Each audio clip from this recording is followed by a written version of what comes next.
Hey, Sox fans, welcome back. This is Hot Takes and Heaters.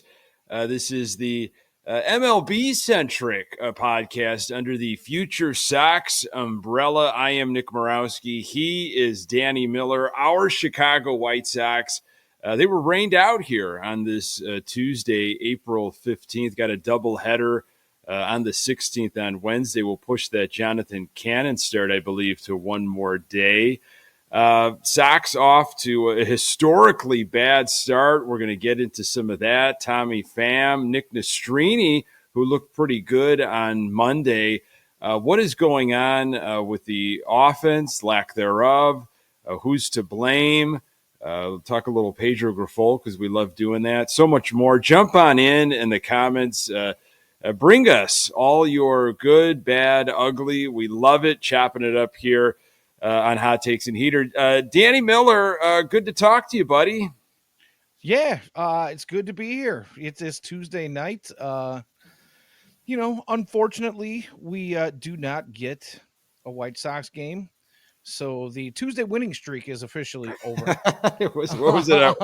Was it at one game? Was it one day for us? No, it was two. We've got the that's only right. two wins. Yeah. We got to come in during the ninth inning a couple weeks ago to The see Kopech Michael game, Kopech sure. close it out. And then last week we were privileged enough to come on a little bit after a White Sox winner. And, I've been kind of talking to some folks throughout the week here. By the way, welcome back. Thank you. We missed you while you were gone last week. Elijah did a very nice job of filling in for you, but Elijah and I were talking a little bit. I can't remember if it was before, during, or after the show about an appearance from one of my That'll happen. dogs. So we were talking about how, if White Sox keep winning on Tuesdays, I might have to try to talk you into doing more shows throughout the week. We might be the catalyst. You think that's the reason? You think that's the reason? Absolutely not. 74, Absolutely. Mr. 74. Hey, man, I got to try whatever I can to push that number, right? But anywho, it's good to be back. It's good to be back here with you. The White Sox will not lose today, so there is that. That's true. How are you feeling, Danny? Because you gave us all the update on the surgery and how's the rehab going with the knee? It's going well. I had surgery last Thursday, this past Thursday, so about 5 days ago ish.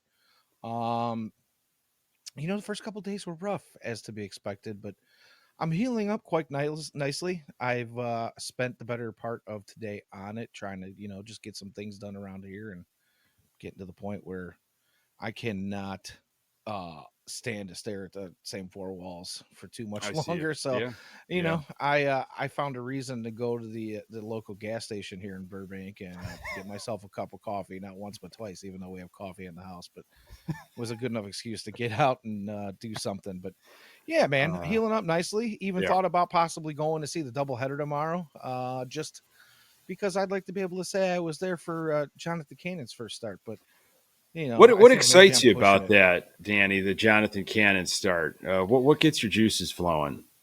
Honestly, it's just about seeing some new blood come up through the system. A guy who's regarded as possibly being a part of the rotation in the future. He's had a pretty slick rise through the farm system. He's not one of these guys that's going to sit down there and it take 4 or 5, 6 years to develop and marinate, if you will. But he's got some pretty good stuff. Hasn't spent a lot of time in AAA. Just a couple weeks at the end of the year last year, and then of course to start the season this year. But just looking forward to something new, to get some new blood up. I know a lot of people will say, well, development this and development that, and the White Sox can't develop. But pitching is one of those places they do. And I think the talent evaluation has been better within the organization, and just getting an opportunity to be able to say that I was there for this guy's first win. Yeah, that was well, I mean that was something that I like doing, 2017, 18, 19, maybe even 2021. I'm trying to think. There were guys that were making their first, at least their first South Side appearance. They might have started their career on the road, but you got to be there for their first home game. And I shared a memory, just on Twitter X about being there for Moncada's first game. When he was Right.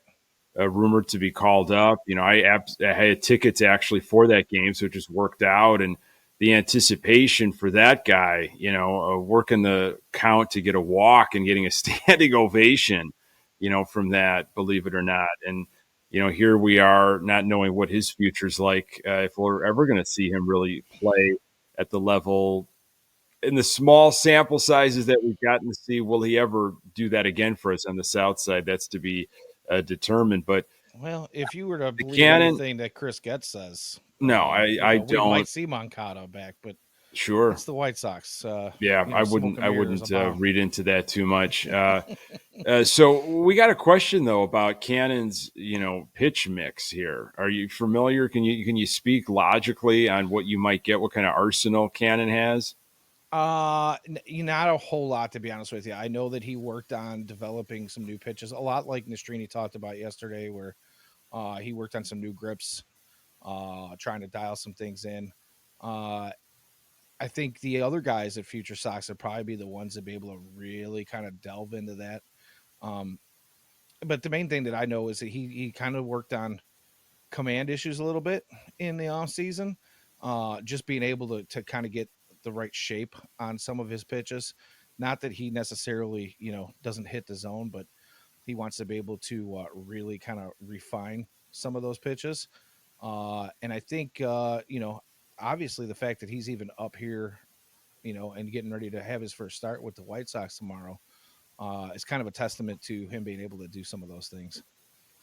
Ian jumped in, can throw 9 pitches, but he pared down to 4: fastball, changeup, slider. And Drew had mentioned And the here cutter, that, yeah. and Cutter, yeah, that MLB Pipeline says that he has 6 pitches but uses 4. Here on Hot Takes and Heaters, we try to, really keep it White Sox centric with what's happening, with our big league club. But, when you've got these young guys that are coming up that are pushing the envelope, that through injuries and through other issues, it's just going to happen this season. It's absolutely going to happen. We're going to see these younger guys, so we have to kind of talk a little farm system.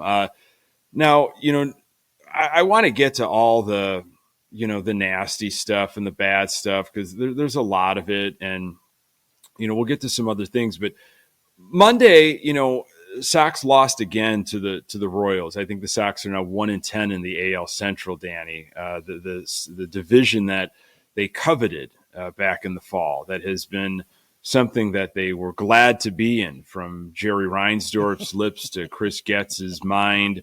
It shouldn't be a difficult turnaround, because we're in the Central. I even remember, I think it was Dan Plesac for MLB Network, who is a Sox fan and probably buddies with Reinsdorf or something, kind of hamming it up, saying, "Hey, 2024. I mean, look at their division.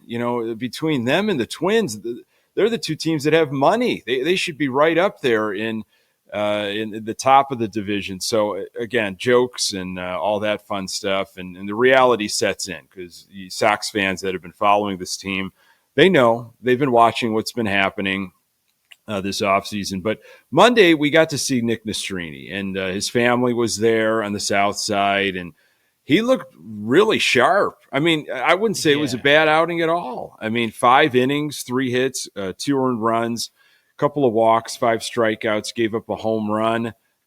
48 of his 74 pitches for strikes. I really liked his changeup, Danny, dancing around and movement. He showed a lot of poise against a first place Kansas City Royals team. Yeah. First off, let me say, you bring up the family being there. I love, I know a lot of folks are like, "Nah, I'm here to watch baseball," but you know, uh, over the years of being able to do what we do here, do these podcasts and be part of a team like Future Sox and like, White Sox Daily in the past, we've kind of come to develop some relationships with players and their families. And man, I love nothing more than to watch, moms, dads, brothers, sisters, girlfriends cheer their guys on, and to see Mason Adams' mom absolutely go nuts on his first strikeout in the second inning against Whit Merrifield, by the way, who's Mm-hmm. or I'm not. Did I, not Whit Merrifield. Bobby Witt Oh, Jr. was Bobby it? Witt. Yeah. Thank you, God. It was the Yeah. Witt was in there. Huh. The wit was in there. I love it. Yeah. So yeah, I'm being told to bump my mic up a little bit here, so I'm gonna go ahead and do that. Oh, put the mic nearer to my blowhole. I appreciate that. How's that sound? Is that better? I do hear There you go. myself Yeah. in my. You sound robust. Yeah. Why? Thank you, sir. Yeah. Not as robust as you. You have the golden pipes over there, buddy. Oh, I appreciate that. But anywho, I enjoy watching. We don't have a lot to look forward to with these No. White Sox teams right No, now, we don't. so I enjoy seeing the joy from the family members there, and to see his mom jump up after that strikeout, it was pretty awesome. Like I said, we spent some time kind of talking with some of the family members.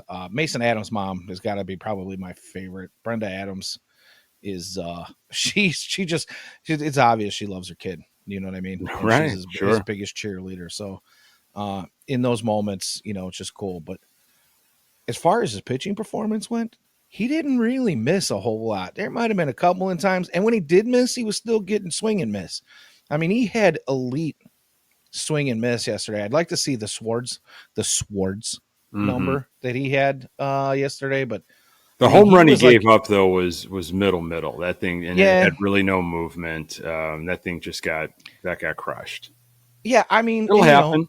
it's going to happen, especially early in the season, and for a guy to come out in his first MLB start, I'd say that the fact that it didn't happen more often, pretty. No. I see blank names is talking about Mason Adams. I was just bringing up that Mason Adams' mom is one of my favorite family member follows. By the way, I do know Nastrini. Did I say Adams yesterday? Maybe I got stuck on that. I don't know. Anyways, Nastrini, his mom was going nuts last night. But yeah, thanks for the clarification there, guys, in the chat. I appreciate that. They're paying attention, Danny. They're watching Yeah, everything, not just your cigarette intake, but the things that you say. yeah. So if you noticed, I started the show with a I heater sure tonight. did. I had Yeah. a lot going on before we sat down, so I was like, oh my god, Uh-huh. I'm trying to make sure I even make it in. But Yeah. I'm gonna try a new strategy tonight, and I'm gonna go ahead and fire that up. We'll see how long we get to You it. know, I Or if would, we get to a topic that gets me going on this. if you're looking for more things to do, Danny, just as you're recovering, maybe like just kind of a cigarettes and gas station coffee podcast or something, just kind of living the life out there and, what's to do maybe in surgery recovery. I just would love just kind of for you to just wax on about what's been happening with you as you are just kind of immobile. Yeah, cigarettes and coffee podcast. Let me just go ahead and do a podcast on what not to do when you're trying to lower your blood pressure, right? So, and yeah. then factor in the White Sox and between Well, all of I that. mean, Yeah, that's why I've got the fat heater tonight. there you are. And I'm gonna try to go ahead. I'm gonna go ahead and spark that bad boy up right now. Well, you can It is spark it up, and we could transition to Tommy Pham if you want. I mean, however you want to do it. Do you have any thoughts on Nick Nastrini start last night? Since I'm finally getting his name right. Here's a guy that Coffee talk. I've been kind of looking forward to see. I've talked to a lot of people before the season that I had a feeling this was going to be a wash. I didn't think they were going to be going many places. I didn't think it was going to be as bad at all as it is right now. But a guy like Nastrini, a Leisure who pitched in the game as well, it was good to see him and what he has been doing this year. That's exciting.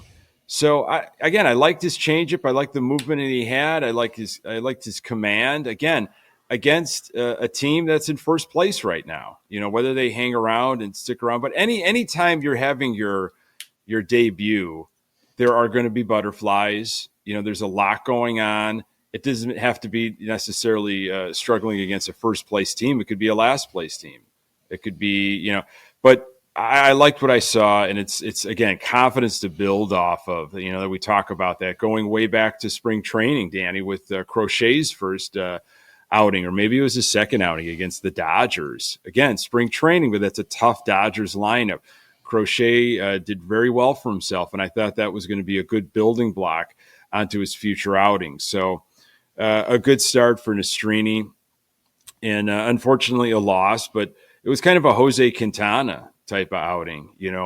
Didn't go terribly deep in the game, but 5 innings is kind of what you're going to get from starters these days. Unfortunately, I'd love like 6. 7 is, man, getting greedy, but zero offense. And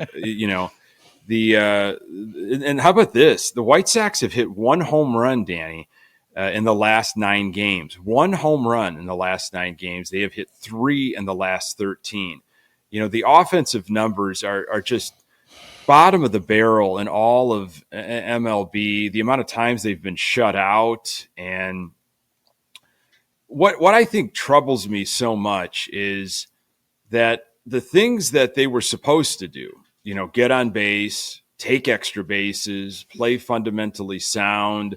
They built this team of like scrappy gamers, TW guys that maybe are in a mirror image of Chris Getz, or guys that maybe Chris Getz and Pedro Grifol put their heads together in the offseason and said, this is the type of team we want, fast. Obviously, not just the acronym, but literally, fast. We want speed. We want guys that can play good baseball, defense for sure. And all of that has been really failing. So that's what, hey, I knew you weren't going to, outscore teams. And I know you weren't going to crush teams and just power your way through with home runs and such. But at least do what you said you were going to do. At least do with, how you were built. And they're not even doing that. It's going horribly wrong. Well, I mean, when you say things like, there's, they sat down and together in the off season and said, this is the kind of team we want to build. I mean, that's what they told us, right? That's what they told us in the off season, that we're going to get better defensively. And I think I even remember saying, it was Bannister saying that, he thinks that these are the types of moves that can get you 15 more wins just by pitching and defense alone, without adding more offense. And it's not the same line of Rick Hahn rhetoric, lawyer speak, but they're selling a product that just does not look good. And I think they probably knew that, just as most of us did. Again, you can throw that 74 number that I threw out there at me all day long. I expect it. It has not Steve stopped. Sohn was at 71. So, right. And who knows, maybe as some of these hungry young kids come up. Stop it. Stop. You're going maybe to try to double down on your 74, and I'm not going to let you right now. Okay. Well, I'll tell you what. Since tonight was a rain out, I'm gonna go ahead and say that this Tuesday game does not count. So tomorrow, if we get a win, if we get a W tomorrow in the first game, or whichever game it is that Jonathan Cannon pitches starts, you and I are going to have to do 3 to 4 shows a week, bud. Just saying that, we're gonna call this a push on tonight's postponement, but yeah, I'm gonna get that number up to 74 one way or another. If I got to go out there and if I got to do the streak thing and get myself banned from the stadium to either burn some eyeballs out to make people not want to see that ever again, and maybe play some decent baseball so I don't have to go out on the field and entertain the fans better than the team games right now, because you've got friends that you want to see because it's just something that you do. You want to show your kids maybe, or you just want to be there. You just like going to the ballpark and seeing it. Just, I don't know, being in that atmosphere, watching live baseball. People will talk about, how can anybody give Jerry, a dime to watch this team? I mean, you're not going. The fan shaming is awful. Well, yeah, I mean, everybody's got, an angle, and everybody's going to completely, question your fandom and tell you how to fan, and you're doing this wrong and you shouldn't do that. It's like, hey, if you want to go to the game, go ahead. Absolutely go ahead. I get it. Like, there's a lot of, I don't want to say history, but like there's a lot of tradition with a lot of people. Baseball's back and this is their team and they want to go see them and this, that, and the other.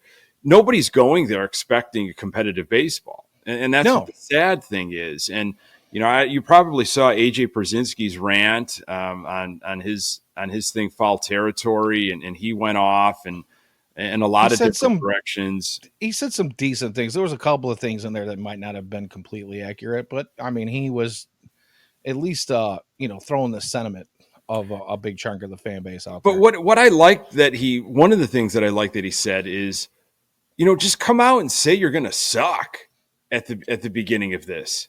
Just and he kind of said, like, and the fans would say, okay, fine.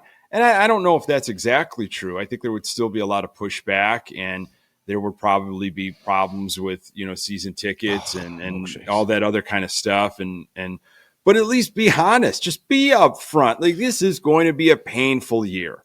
We're trying to rewrite a lot what was done. We've got a plan. You don't have to give me years or how many years we're looking. You don't have to give me the house analogy that Steve Stone has used, but just be upfront.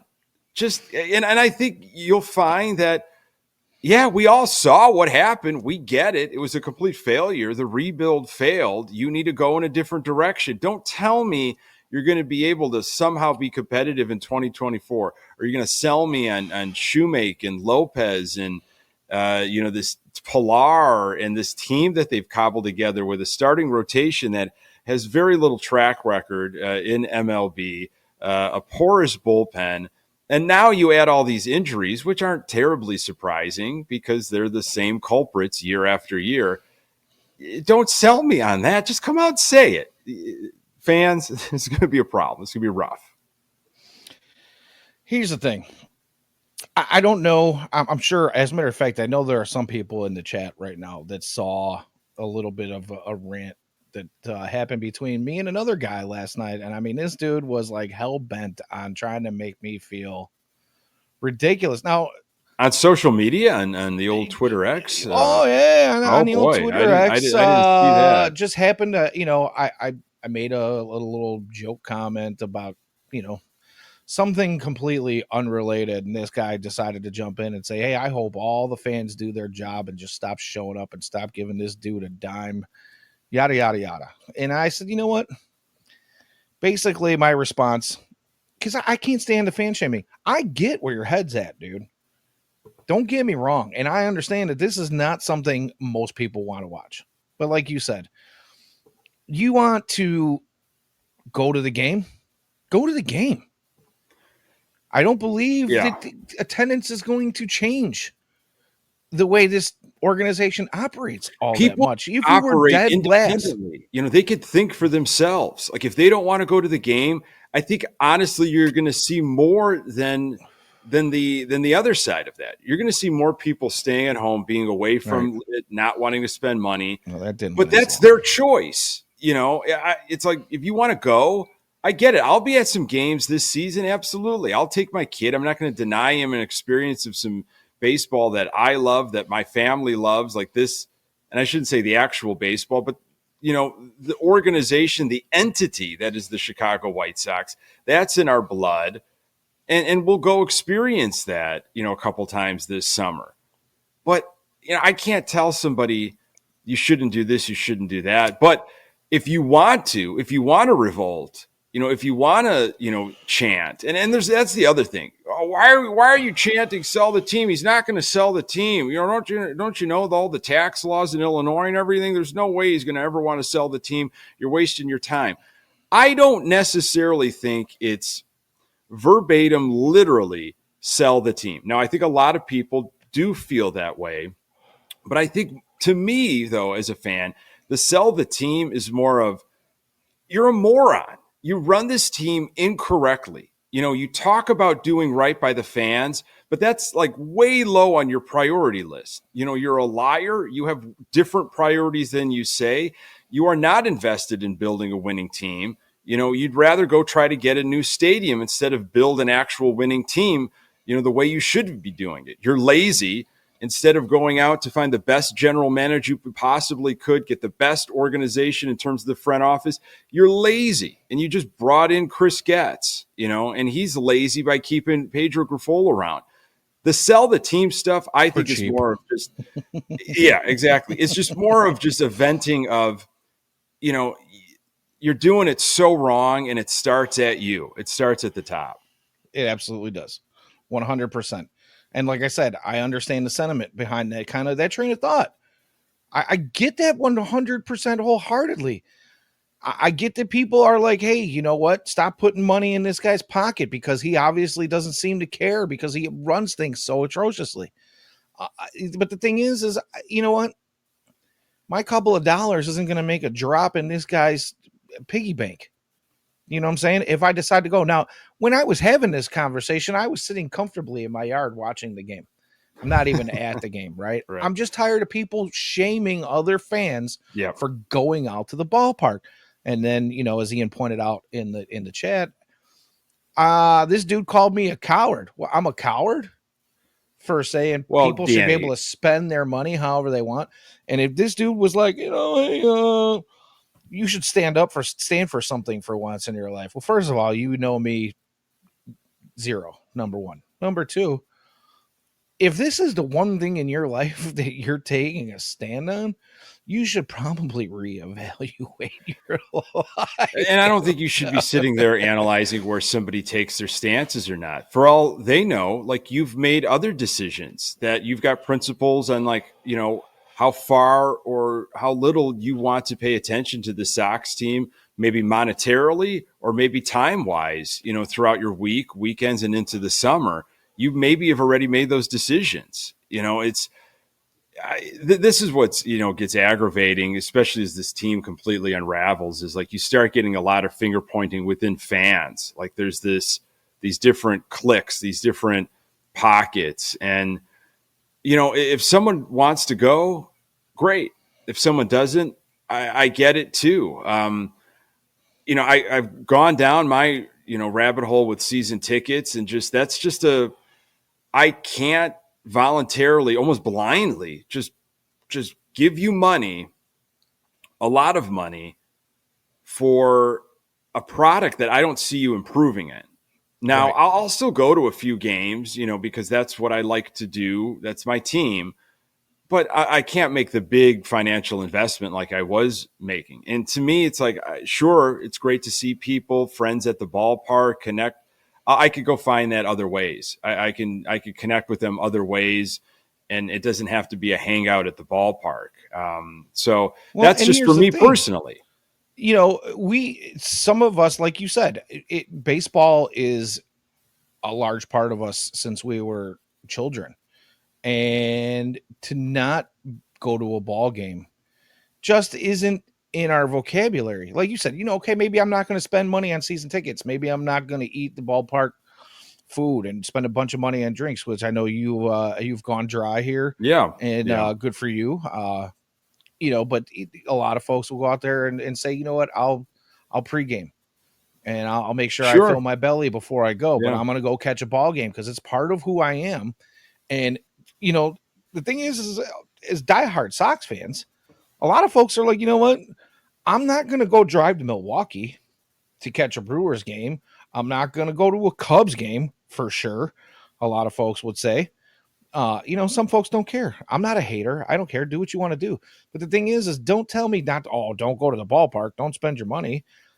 I don't really care what you think. And I honestly don't think that if the attendance is going to change anything, whether it's, you know, they're 23rd or 24th, and attendance are all the way down at the bottom and number 30 in the league.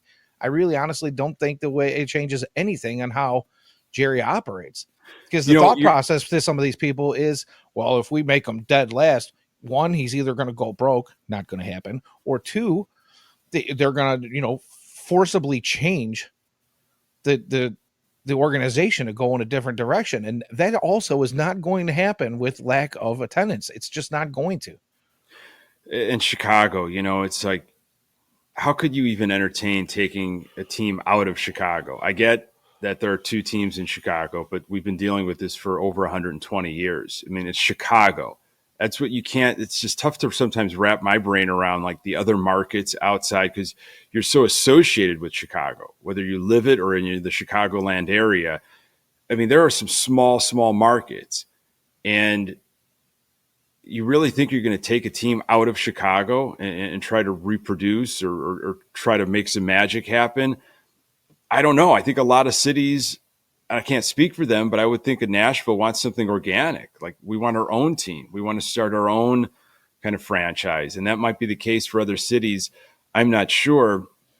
I'll tell you, I heard from a little birdie, and I don't know how true this is, but I heard from a little birdie that when Jerry was in Nashville, Nashville definitely wants a baseball team somewhere in their future. But somebody told me that they have no want or desire to have a Jerry Reinsdorf led baseball team that's, in that's Nashville. telling. Yeah. Well, good on them.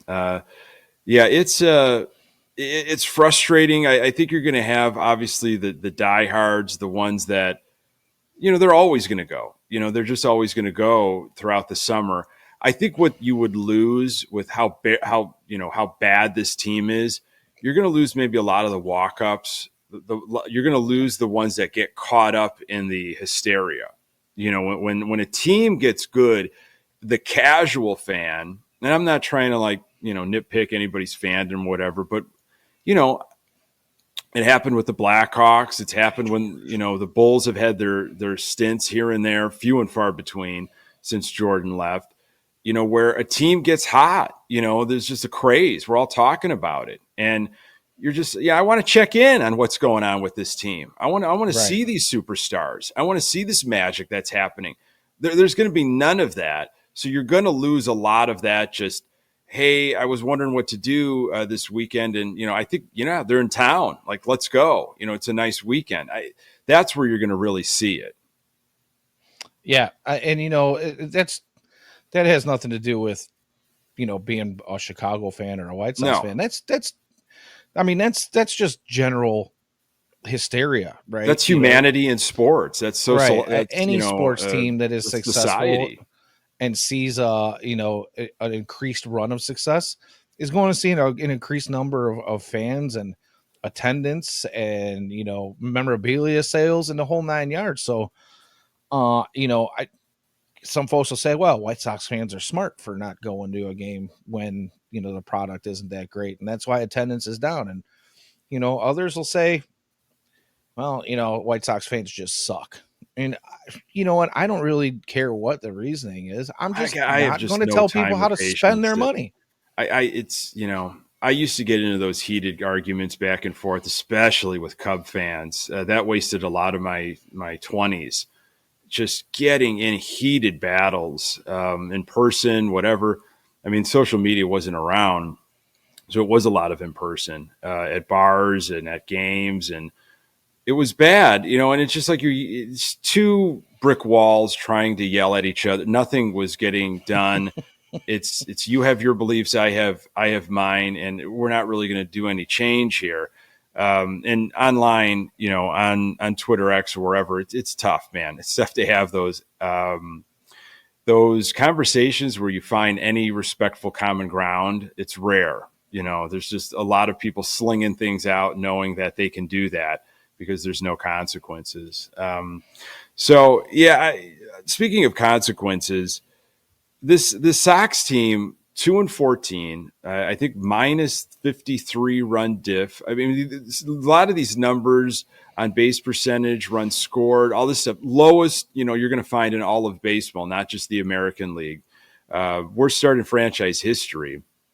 There was a big team meeting, Danny, before Monday's game, big team meeting, closed door. Nothing came of it. Especially offensively. Sox lost again. Tommy Pham has been brought into the mix now. I think he's going to be, signed a minor league deal? Is that what it is? I think he's got some relation with $3 million minor league deal. A relation with Barfield from, Arizona. Right. I don't, his numbers don't jump off. I don't really see what the need is. Like, where is it? Just all these injuries? You don't want to take a shot on any youngsters.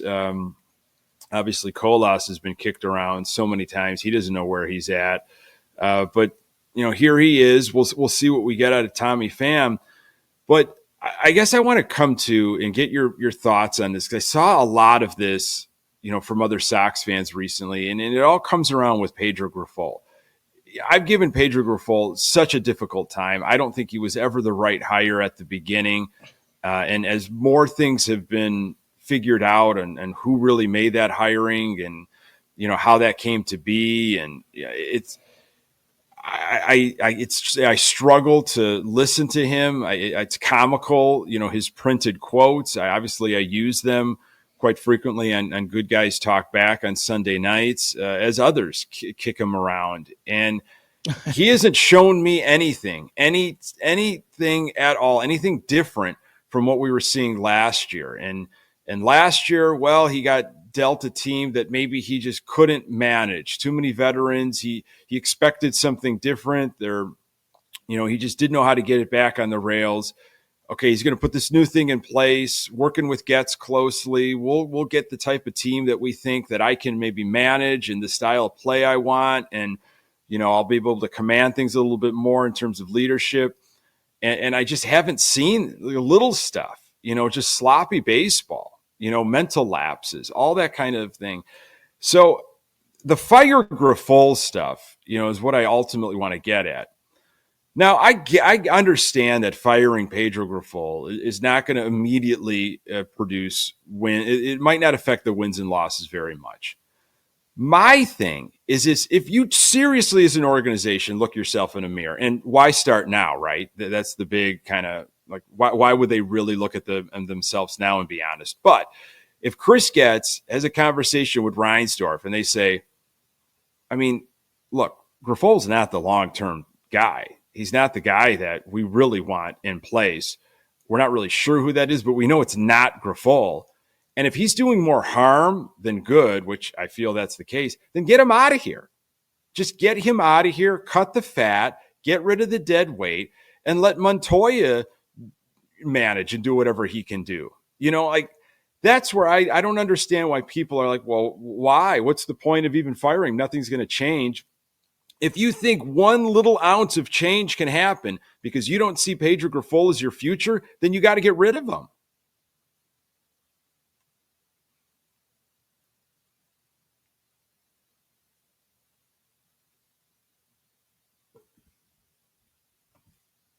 I think you're mute. I think you were muted, Danny. I'm sorry. I apologize. Sorry about that. But I was just saying that, 2024 is one of those years where we're talking about shuffling players all over, back and forth, whether they're ready or not. And let's see what we got in some of these youngsters, because we're not expected to win a bunch of games. Why not do the same thing with your manager? We saw the quote about, Jerry denying it now, but we saw the quote that said that, Jerry was knowingly letting him, kind of keep his job by mid 2023, because he had a fireable season at that point, but he's going to leave him on because of money constraints. Well, here's the thing. You have an MLB manager, a past MLB manager, as your bench coach right now in Charlie Montoyo, who, there's a few of us out there that think he got the short end of the stick when he did get let go with a team that was on a run and wasn't really doing a whole lot before him. And what is it going to cost you if you fire Grifol now or later? If you still have to pay him, if he's got one of those contracts where it's all guaranteed, right. Yeah. You've got to pay him whether he's here or whether he's not. We're not asking you to go out and hire somebody new. Let Charlie Montoyo take over for the rest of the season. It is not killing you to get rid of this guy. So maybe that quote was, fabricated. I don't know. But the fact of the matter is I can't agree with you more. And we need to try something different. You have 2 wins. Today's April 16th. You have 2 wins. What are we doing that the definition of insanity is doing the same thing over and over again and expecting different results? And quite honestly, I can't see why the guy is still in the dugout. He's done nothing that he's promised. Absolutely nothing. We've seen changes happen with organizations when they've flipped their managers. I think it was the Philadelphia Phillies just a couple of years ago. Didn't they can Joe Girardi and I can't remember who they brought in, but all of a sudden the Phillies took off. Now, the Phillies also had talent. Like, they had actual real Major League Baseball players. They were built to go, and it's like, well, what's happening with Girardi?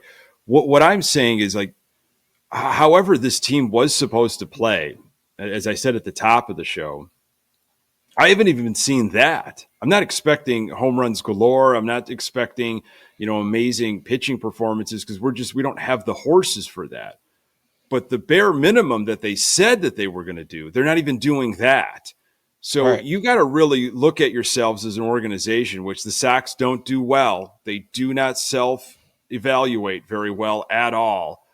They just don't want to. They're scared of it, because they know if they did, mass changes would have to occur. Jerry doesn't want to do that. Doesn't want people to tell him how things should be done. Does not want people to negate his ideas.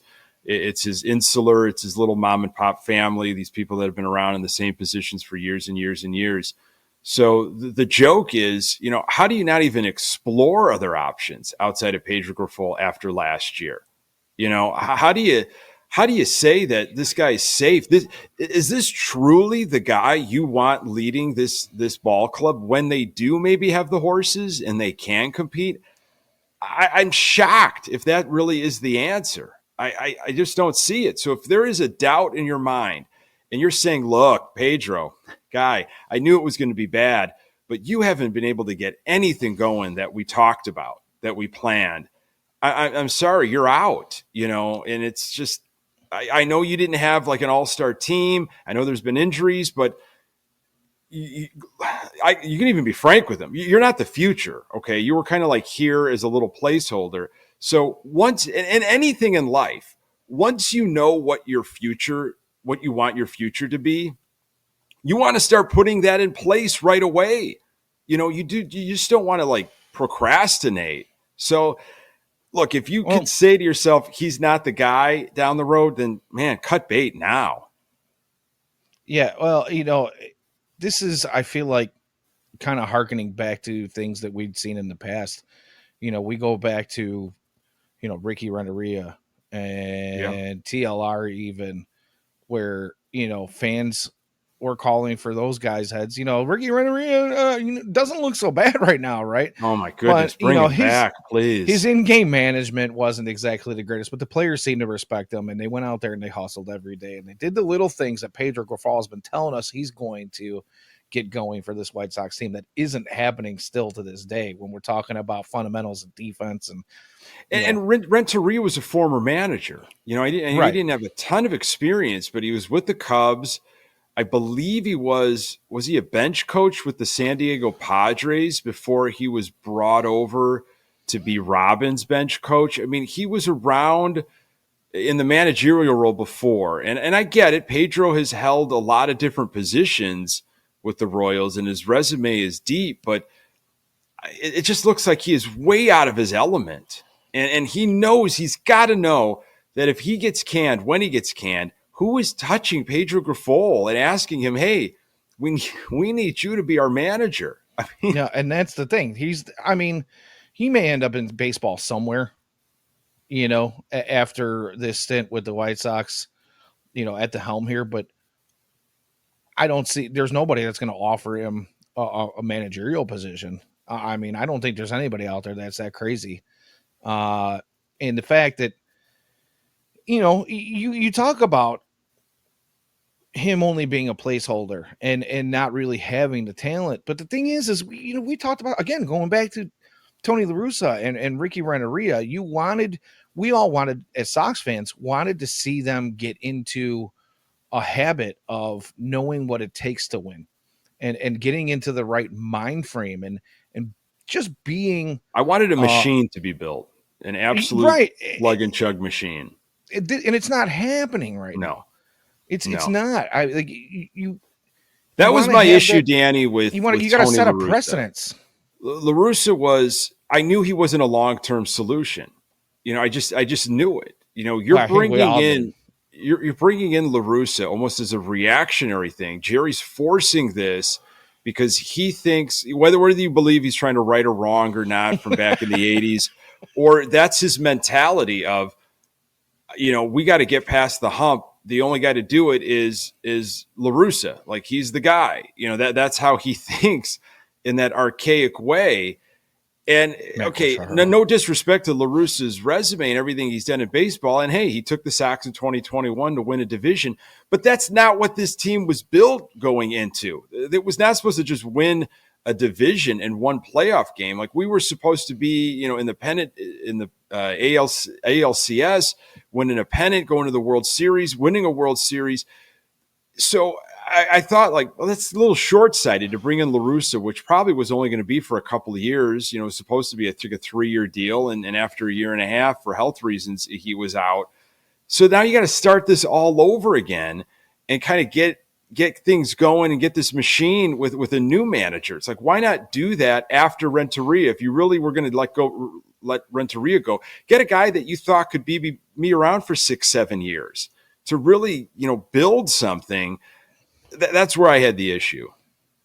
Well, I mean, you look at some of these baseball teams that have had some success over the years and how long they kept the same skipper running the team on the bench for many, many, many moons. You got Bochy's obviously bounced around a little bit, the last Francona, part of his year, but he spent a lot of time in one place. Terry Francona, if it wasn't for his health, probably would still be, perhaps, doing his thing. And he'd been there for a long time. There's just guys out there that stay, and they have that staying power because they're good baseball guys. I'm just not sure Pedro he's not a dugout guy. I think he's more of a front office guy. I think he's probably got a good head for baseball in the right place. And I don't think this is the place for him. He was a good catching coach. Salvi Perez, it sounded like he was a second father to Salvi Perez and what he was able to do.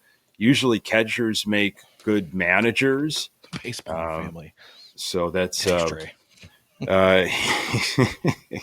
that's right. He did. Baseball family. Well, he did. Pedro talked about that because that's why he wasn't going to go see the solar eclipse. I got because that baseball and family. Here. The quote ended there pretty much. There was a pause because baseball and family. Yeah, it was. What does that even mean? I'm not going to watch it. It doesn't interest me that much. I'll watch videos of it to see what it looks like. I probably shouldn't say that because, family and baseball. People don't believe it, but I believe it. I live it, and that's all that matters. So I don't know if he went on his own little rant that people think that he doesn't believe in family and baseball. I can't figure this guy out. I'm too busy with my family and baseball to look up. Yeah. Where you're at a pretty sweet spot. Cleveland, I think, was that they were in line for that full coverage or whatever you want to call it, whatever the path of totality.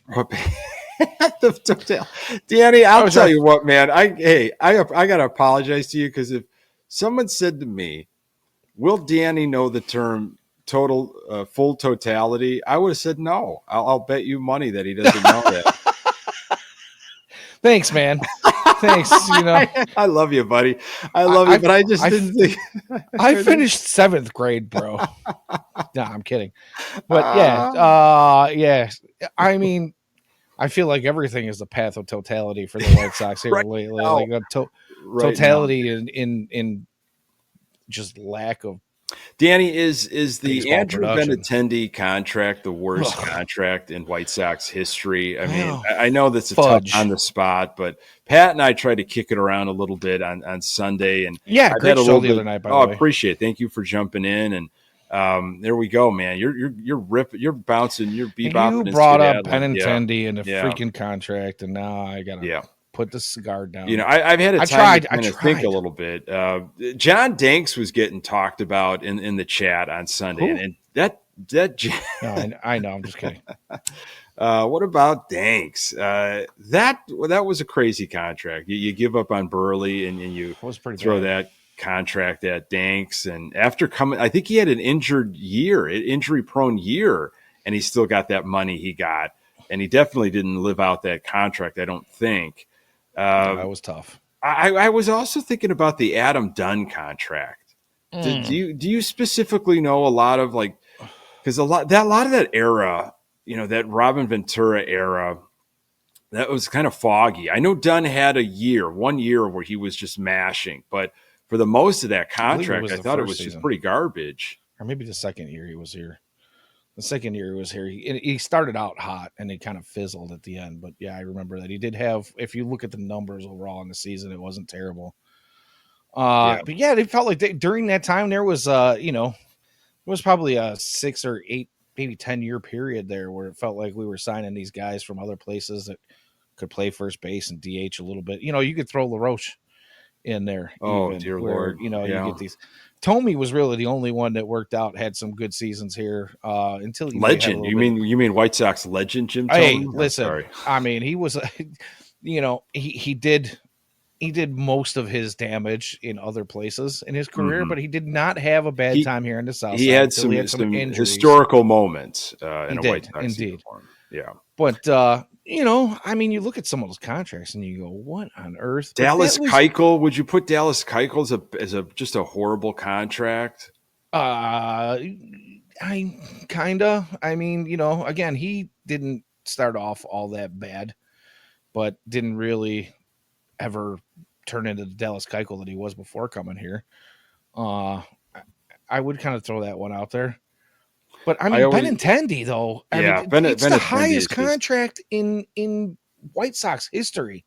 yeah. And you wonder, like, okay, Rick Hahn wanted that guy 5 years ago and didn't get him. And now here we are 5 years later, and he hadn't really done anything to say he was going to be any better than he was 5 years ago when they wanted him. But He well, we're going to give him the biggest contract in White Sox history for what?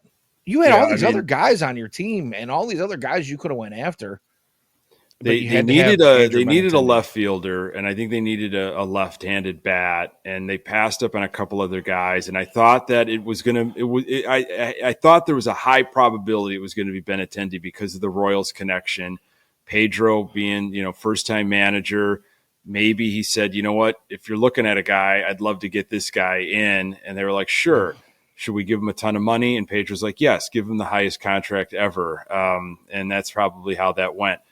That kind of money probably should have been spent several times by the White Sox, under Reinsdorf. It should be alarming that's Like of maybe that. 10 years before Benintendi. Yeah, absolutely. But he was signed. He had an injured hand. Coming into that contract, and we find out that he was battling hand injuries and stuff last year during the season. Off season, it sounded like he got right from everything we heard. Stronger, bigger, ready to play. It's just that's the thing that's puzzling. Is not only was this team built for kind of this 2-14, I guess, but guys that you absolutely expected more from, Benintendi, Andrew Vaughn, you're kind of just shrugging your shoulders and you're saying, well, what are the excuses for these guys? These guys were supposed to perform and at least put up some sort of offensive numbers that we can kind of look to as guidance. And that's not even happening. No, it's a shame that, and again, this is another thing that I see a lot of out there on the socials is, when we talk about bringing up these young guys, like we have been a little bit tonight, and I even seen it's way earlier in the chat. I'm sorry, Drew, I'm not ignoring you. I saw Drew Boggs ask, what kind of prospects we could probably see later in the season, and Well, do you want to even rush why. guys? I mean, do you Well, and he even asked, like, why won't we see Drew Thorpe or sure. Yeah. Colson Montgomery this year? And I won't say that we won't see either one of them. There's a chance we might see both of them. But you definitely don't want to push things if they don't need to be pushed. But, and I just lost my train of thought. Well, that's just where we're at as Sox fans, kind of going all the way back up to the Nastrini conversation to kind of bookend things. Is you don't want to force somebody, you want them to force the issue. But like this is the year to just kind of get excited for new blood, and I was excited to see Nastrini. We're excited to see Jonathan Cannon. I'm excited. when Leisure pitches and when Crochet takes the ball. Like, this is stuff that I think are building blocks for the future. There's so many 1-year contracts and there's so much dead weight that's going to be gone after this year anyway. I'm looking at guys that are going to be helpful for beyond, for the next build. And that's exactly what I was getting at now that I found my train of thought was, the thing that you see on the socials is fans are saying, well, we've got these young guys coming up that show some potential and promise, and people are talking about them. But the White Sox won't spend in free agency to, supplement those guys when the time is right to compete. Right. And, I don't know that I 100% agree with that, just because we talked a little bit last week about the available money that's going to be out there for the White Sox next year and the amount of money coming off the books. But when you look at history and you see that Grandal and Jose Abreu in his aging, waning years and Andrew Benintendi were the 3 largest contracts in White Sox history, and they're not even close to being competitive with what other teams are doing out there, you kind of wonder maybe there's some truth in it. I'm not necessarily looking Danny, for I the got $300, $0 $500 man, $500 million man, but I am looking for something with a track record that we can go ahead and say, you know what, hey, we have only these 2 holes, like the same 2 holes we've been looking at for the last, I don't know, century, it feels like, when we're looking at right field and second base.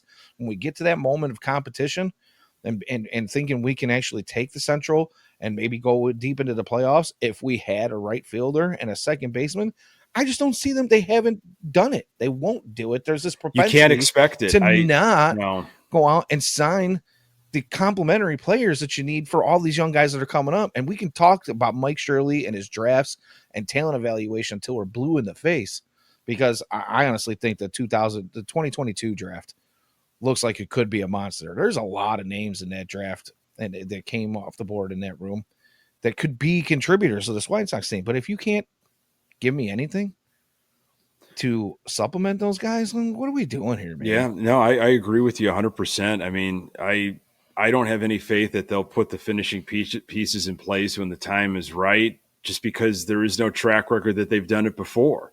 The right pieces. I'm talking about like anchor, stud, ace pitcher. Like, what's the premium pitcher out there? We should be in the market for it, and maybe 2 of them. Is there a mash or what's that? We'll get the Zach Wheeler excuse on that. Sure. Yeah. We tried to get a premium pitcher, but he decided to go somewhere else for $5 million incentives less and because of his wife. If we factor in all these different perks and stuff, this guy was going to be that's not the plan. That's not the game, and so we'll see. That's all I can say is I can't buy into it like I did last time. I was really amped for that free agency, and time will come, and that's what I guess we just have to kind of wait around for, and let's prove it. It's all prove it to me. Anything that the White Sox do, it's like, oh great, it's wonderful that you said that. Prove it now. Prove it, because you don't have a leg to stand on, with me. Right. So let me ask you this. Yeah. Before we close out the evening tonight. Yeah. You've been the one asking the questions, and usually are most weeks, but I have a question for you. We are only at 2 wins, and I know it's early in the season and they're on track to win like 21 or whatever, 23, whatever it is. We all know that's probably not going to happen. Right. There is going to come a point where maybe they get 2 or 3 wins in a week and we'll all be excited and, hey, are we back? We're back. Right. But, yes, Nick Morowski, as a White Sox fan. Yeah. What are you hoping to see right now? And I know we've talked about, individual accolades, but are there any specifics that you're really looking for here just in the next couple of weeks? What do you want to see as a White Sox fan? You want my honest, my absolutely honest opinion? 100%. Okay. This is no holds barred. So I'm going to double down on what I said earlier. Fire Pedro Grifol. Get him out of the dugout immediately. This has been a colossal failure. Chalk that up. Somehow learn from that. If you want to start in a complete different direction, hey, True. that was a Pretty failure. much How parroting about, what you're saying there. have some, have some just transparency, just be honest with the fans, get rid of him, get him out, bring in Montoya. And, I want to see, I guess I want to see like whatever is going to be around beyond this year, because I think this year is a wash. They're not going to only win 23 games. Like, maybe they get to 60. Well, what does it matter? It's how are they getting to those 60? How are they getting to the 50? How are they winning those? 74 after they win tomorrow, and we start doing 3-4 weeks of show or 3-4 when shows they a go week. on those when they go 25 in a row and they rip that off and they march Hey, man, towards 74. How are they getting towards making that? history, And buddy. I want to see. I'd like to see more of Corey Lee. Is that weird? I don't want to see Martin Maldonado anymore. I mean, he's No, garbage. and I saw a lot of that in the chat tonight. People saying that Maldonado's got to go. I think Trey and Clutch have kind of been on that for weeks now. Thanks, guys. By the way, really thank you everybody for the chat. Yeah. I mean, Blank Name has been all over it tonight. Ian, Drew, all you guys, most of our regulars that are here on top of that stuff. It's But a good Maldonado, group. Yeah, it is a good group. My thing about Maldonado is I don't necessarily think he's got to go. Could he be a DFA candidate later in the season? Possibly, but it's been talked about on this show and a lot of other places that I think Maldonado, the pitchers think highly of him. And I think he's probably a pretty good positive influence on guys like Corey Lee, who are still impressionable, I guess. Maldonado's body probably isn't allowing him to do the things that he used to be good at. Then hire him like in a Grady Sizemore type role as a baseball coach. I can see that maybe in the future.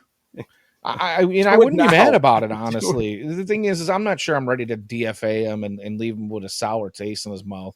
Maybe Jerry can give him one of those awesome ambassadorships that he likes to hand out to guys. You'd be a White Sox forever. We're extremely loyal, and you'll never have to worry about anything ever again because the White Sox are going to pat you on the back every day. Well, that was AJ though, and AJ he left. AJ basically told him, "Yeah, go, pound sand." But I digress. The thing is I don't want to see him necessarily DFA'd or fired, but I don't want to see him starting even at a 50% clip at this point in time. If there's an injury. I would much rather see Corey Lee get. He's dealing with some injuries, right? Yeah, they actually just moved him over to the 60-day to make room for tomorrow's starter, Jonathan Cannon. Yeah, and I don't know why it took him that long to do that. But so you keep Maldonado around for a little bit, but I don't want to see him play a bulk of the time. But no, I want to see keep him on the roster. Just don't start him all the time. I want to see Cannon. I want to see Leisure improve. I want to see a good brand of baseball. But, I think first and foremost, I want to see Grifol gone. Boy, if he could just get his walking papers, I would think, okay, you're getting a little bit more serious now, or at least somewhat serious. Imagine you're taking a small baby step into the direction of serious. As an organization. Sorry, I'm laughing at the chat. Ian, the zingers over here. Imagine having a manager that understands the modern game and isn't sleeping. Yeah. It's tough to imagine as a Sox fan right now. It is. But it is, no, I'm with you, man. I didn't mean to cut you off. No, and I don't think that's asking for much. Competent baseball, but I think they need to start being honest with themselves and honest to fans. And it's just. It's not happening. He just doesn't have it at all. And I know that there's a lot of injuries, and of course, and guys aren't playing up to their potential and all that other garbage, but you just know it after watching baseball for so long and seeing the ebb and flow. Like you just pick it out. You just know that this isn't for this situation is not for him. So you're absolutely right. And, I don't disagree that he wasn't given, a ton of talent. He obviously was not. Although I wouldn't necessarily say that he doesn't have any, but he wasn't given an exactly spectacular roster to work with. But that, anybody who has any kind of inkling of of baseball knowledge can see that some of the in-game decisions are just atrocious. Yeah. Absolutely atrocious. Things that little league managers wouldn't do, that he's trying. And again, like when I said earlier that we're talking about the definition of insanity, doing the same thing over and over again, expecting different results. Well, if the changes that you're trying to make to do something different go completely against any regular baseball thinking, that's not helping either. Right. So, I don't really know. Clutch asks in the chat, what about Sheets in right field? Did we see if Pedro says that's an option? And the only answer I have for that, Clutch, is I think they're just trying to figure out how to get Sheets' bat in the lineup. And that tells you a lot about what they're thinking about Andrew Vaughn. I know I saw Pedro say earlier, James Fegan put a tweet out earlier today that said, Pedro says Vaughn has really been working, and he's just one click away from. He wasn't in the lineup or today or tonight. He was going to get a day of rest and a reset. A reset. And I did see where they were going to possibly entertain Aloy or Sheets out there just to get rubber arm. Yeah, I mean, it's just unfortunate. I like Sheets' bat. Again, it's small sample sizes.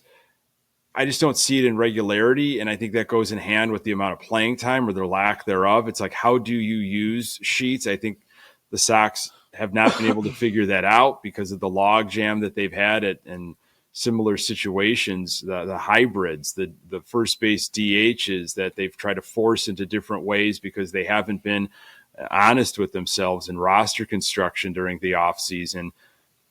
Right field was something you were supposed to figure out again. And I thought they kind of did. Dom Fletcher, okay, we'll see him out there. And it's been a lot of matchups out of Grifol. And now you're going to sacrifice, more defense issues just so you can get that left-handed bat in the lineup. That you get Robbie Grossman out there to walk twice a game because he's not really hitting the cover off the ball, right? But I mean, he's getting on base. It's nice to have a leadoff man that'll get on base every now and again. Defense isn't exactly great. Yeah. Well, I would like to see some of these guys start to swing the bat a little bit, but we talk about Sheets and getting his bat into the lineup, and they have to put him in right field. Right. That's find that while Andrew Vaughn struggles. I mean, give Andrew Vaughn an extended break. On Sunday night show with Ian and James, James brought up that Vaughn still has 3 options. Yeah. I'm not opposed to sending a guy down. Obviously, this is a guy who was a number 3 overall draft pick for the White Sox. They're going to give him his opportunities. They're going to give him his chances. But you know what? It wouldn't be the first time that somebody who's been up for 3 years goes down to the minor leagues. Yeah. And why are we crazy? Again, it's crazy 2024. to think about that. Yeah. It's 2024. We're not doing anything as a team. And when I say we, I mean the White Sox. I'm sorry. I'm one of those people that has that problem. I am not part of the White Sox organization. My opinions and views are my own. Yeah, Drew brings up a point that, he didn't even have a minor league career. No. No, he was part of that Schomburg taxi squad where everybody and their brother was like, this kid's got it. He's got it. So let's just fast track him. Yeah. Well, you got a doubleheader against the Royals on Wednesday. You've got a day off on Thursday, I believe, and then they're off to Philadelphia. That's, they're middle of the pack. I think they were 500 the last time I checked, kind of hanging in there in the NL East. They got some horses there. That is NL East has got some teams, that's for sure. So I don't know, man. We played the whole game of like, well, how many more wins until the next time we talk?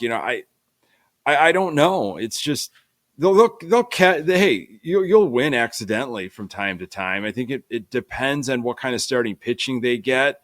I've seen now through like the third or fourth, these starting pitchers, it's starting to crumble a little bit as expected. The hope was that they would kind of hang together maybe through April and May, give us a couple months. You played a lot of AL Central. Maybe you catch some teams off guard because they haven't seen you before. And, that's kind of not the case right now. So now you're just on, chewing gum, paper clips, and just cunning and guile, just trying to do anything together. I don't know. Yeah. But You know Hey, what? yeah, go I'm ahead. so no, God, what were you gonna say? I was just gonna, thank our folks for tuning in and Oh, start kind of well, saying the goodbye. chat's rolling. Do you got a couple minutes here? Yeah, yeah.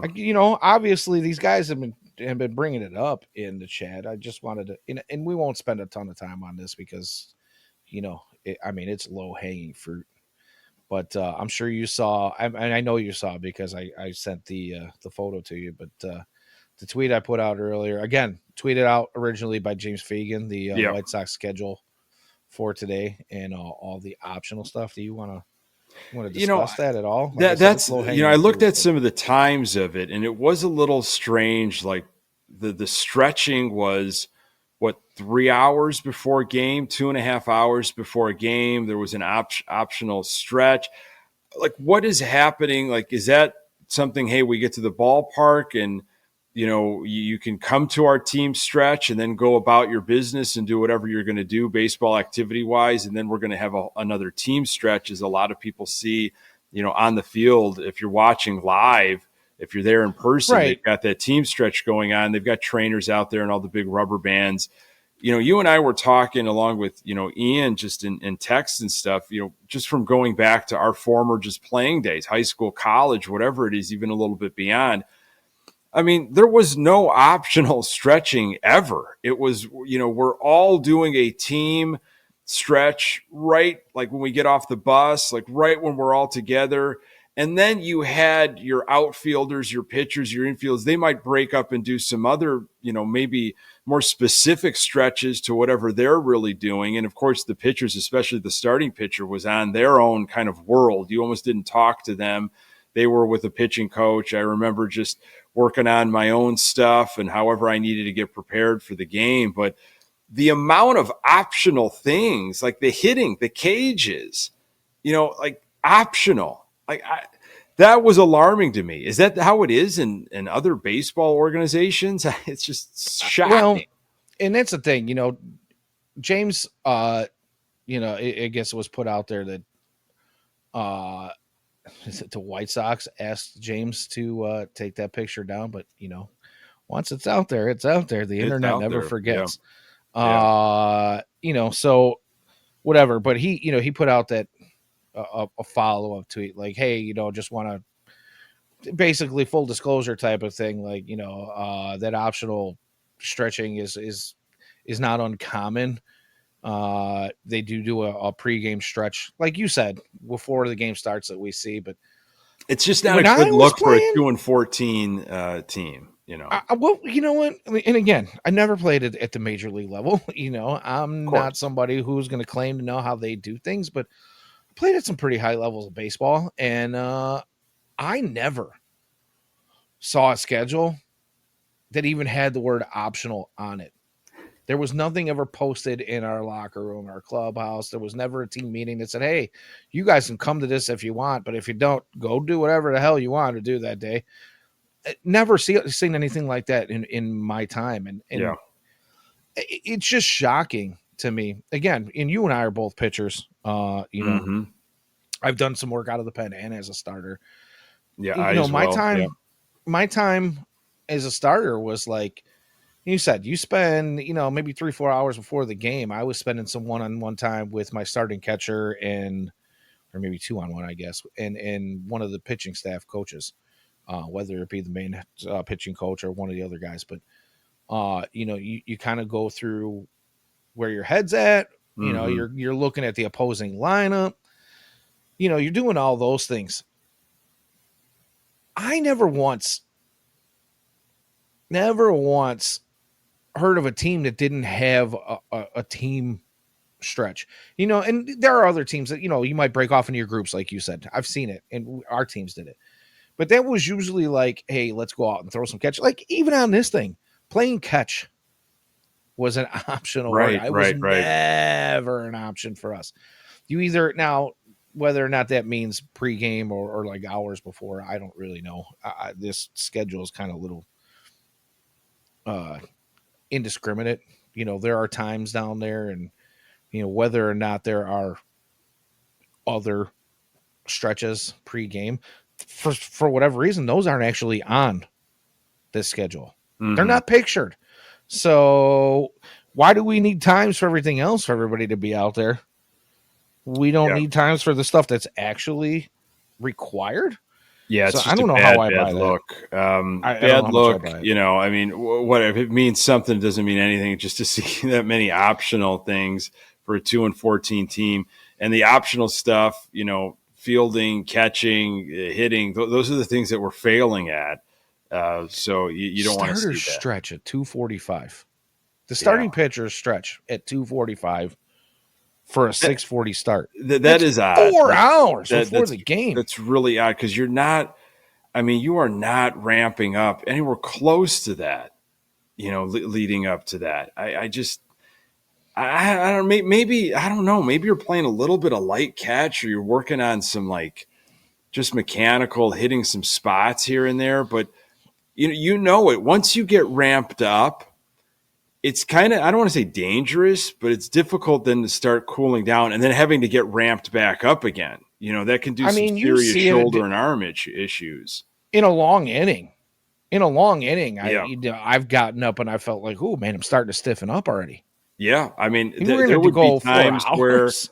I'd be playing just catch during a long inning in high school or college because like I just needed to stay loose. You know, Right. I mean, you know, Right. it's just so that I don't know. Look, they're a major league ball club. They claim to be they are. I'm sorry, they actually are a major league ball club. They're not Technically. playing like it. So if that's their schedule, it speaks volumes. But maybe there's a some insight into what's actually going on there. Yeah. Oh, and Ian says, Brooks probably got in James's ear about the optics of it. Well, yeah, you know why? Because Brooks looked at it and went, what is this? Obviously he did put out that reactionary, oh, I'm sorry tweet. This is not uncommon for things to go down this way, but the optics are that way because it doesn't make sense, even for somebody who, like Nick and I, have been ball players. Now, whether it's uncommon or not, it might be a whole nother issue. Whether there are other things that are not posted on this schedule is another issue too. But my question to you, like I said before, is then if they're required, why are the optional things on this schedule and the things that are required not on this schedule? I would honestly think, hey, you know what? If I'm a ball player, if I'm in any workplace, shouldn't you be telling me where you absolutely need me and require me to be instead of, hey, this one's not, it's optional. It's not that important. Right? Does Yeah, that make sense? I don't know. it does make sense because I'm looking at it like be more a little bit more like be clearer with just who's going where and just assigning people like having that schedule the how vague it is with the optional that just makes me feel of like what the off season might look like. It's optional for you to take care of yourself or it's optional for you to be following these different That's a guidelines. great point because even if it is like Ian says, it's a pre-game stretch, like it's way early than the actual game stretching. I don't know, a team that's had 3 hip flexor and groin injuries, a team that's had years and years and years of hamstring and back issues. Yeah. Why at this point is it optional? I don't give a shit. Pardon my French. If you are having another warm up before the game, if you are having another stretch before the game, at this point, you probably should be stretching as often as freaking possible. That's going to be public. That little schedule is going to be public. So even if you don't follow it, don't have the word optional in there. Like, because somebody's going to photograph that. So have like just immense amount of stretching, like cage time for 5 hours. We stretch for an hour and a half. Have just whatever. Just make it look like you're actually doing something. You're putting in the work. Even if you're not. Yeah, I don't know, but again, I'm not some biomechanist. Yeah. I don't work in a baseball organization. I'm just some schlep who sits behind a computer with a camera in front of me and spews my most emotional thoughts out here week in and week out. Hey, I provide all the hot takes. Yeah. Nick's got the Sox takes. I got the hot takes. I get my emotions get the best of me. But man, I mean, I don't think of myself as a particularly dumb person. I might not be the smartest person on the planet, but I'm not a particularly dumb person, and this just doesn't make sense to me. It just doesn't look good. Something's So not yeah, right. It the doesn't optics doesn't don't yeah look right. doesn't pass the smell test. No. We'll see. We'll see how things unfold for our Chicago White 74, Sox. baby. Yes, 74.